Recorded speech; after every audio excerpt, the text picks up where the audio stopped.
예수님께서 가다라라는 이방인의 지방에 가셨을 때의 일입니다. 그곳에는 무덤들이 있었고 그 주변에는 돼지떼들이 우글거리고 있었습니다. 게다가 귀신 들린 힘세고 사나운 사람 둘이서 누구든지 지나가기만 하면 공격할 태세를 갖추고 있었습니다. 생각이 있는 사람이라면 누구든 일부러 그런 길을 지나가려고 하지 않을 것입니다. 하지만 예수님은 그곳에 일부러 찾아오셨습니다. 예수님은 귀신 들린 두 사람을 만나시기 위해 일부러 가다라 지방에 오신 것입니다. 그곳에서 예수님은 그 두 사람을 사로잡고 있는 귀신들을 쫓아내셨고 그리고 이 두 사람을 구원하셨습니다. 과학이 발달하고 유물론과 진화론이 모든 영역에 영향력을 미치고 있는 이 시대에는 귀신의 존재를 인정하지 않는 사람들이 많습니다. 예수님을 믿는 사람들 가운데서도 이런 말을 하는 사람이 간혹 있습니다. 아니, 예수님을 믿는 사람이 무슨 귀신의 존재를 믿어? 언뜻 들으면 맞는 말 같은데 찬찬히 생각해보면 황당한 말입니다. 성경에는 예수님께서 귀신을 쫓아내신 일이 얼마나 많이 기록되어 있습니까? 그런데 예수님은 믿는데 귀신의 존재는 믿지 않는다면 그것은 앞뒤가 맞지 않는 말입니다. 물론 우리는 귀신을 예수님처럼 믿는 것은 아니지만 귀신은 분명히 존재합니다.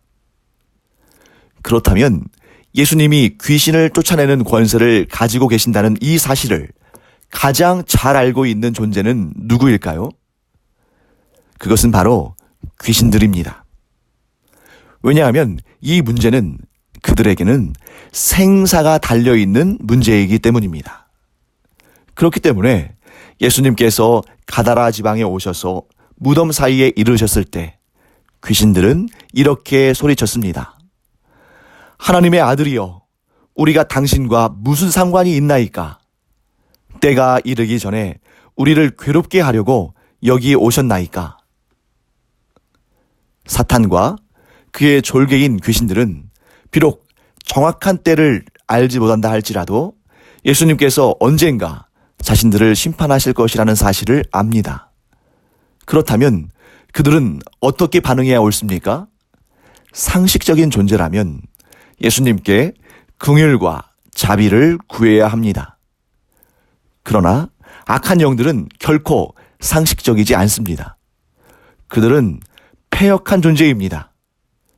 그들은 주님께 긍휼과 자비를 구하는 대신에 끝까지 하나님을 대적하고 하나님의 마음을 아프게 하는 길을 택했습니다. 악한 영들은 감히 하나님을 직접 공격할 수는 없기에 다른 방법을 찾았습니다. 그것은 하나님께서 가장 사랑하시는 존재를 괴롭히는 것입니다. 하나님께서 가장 사랑하시는 피조물인 인간을 괴롭힐 때 하나님께서 괴로워하실 것을 알기 때문입니다. 그런데 예수님께서 찾아오셔서 그 일을 하지 못하게 하시니 귀신들의 입장에서는 얼마나 괴롭고 신경질이 나겠습니까? 귀신들은 자신들이 쫓겨날 것을 알고 예수님께 이런 부탁을 합니다. 만일 우리를 쫓아내시려면 돼지떼에 들여보내 주소서. 왜 이 귀신들은 자신들을 돼지떼에 들여보내달라고 예수님께 요청했을까요? 귀신들은 누군가를 괴롭혀야 존재감을 느끼는 존재들입니다.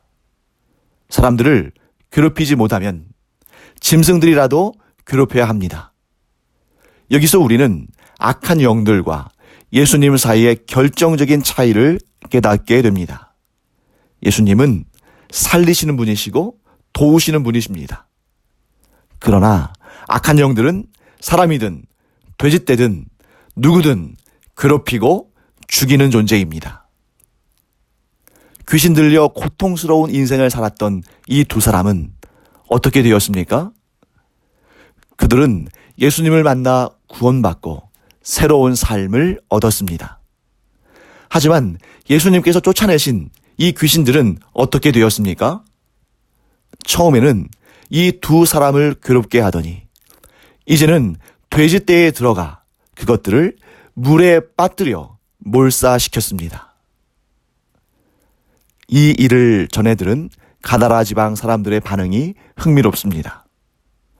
그들은 두 가지 소식을 들었습니다. 하나는 그들에게 늘 공포감을 주었던 귀신 들린 사람들이 정상적으로 돌아왔다는 소식입니다.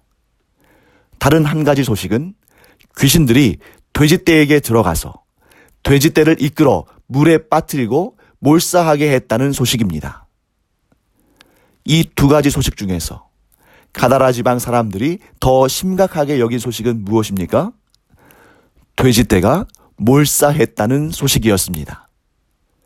그들은 예수님께서 그 두 사람에게 구원의 은총을 베푸셨다는 사실보다 예수님께서 귀신들을 쫓아내셨다는 사실보다 자신들이 심각한 재산상의 손실을 보게 되었다는 사실에 민감하게 반응했습니다.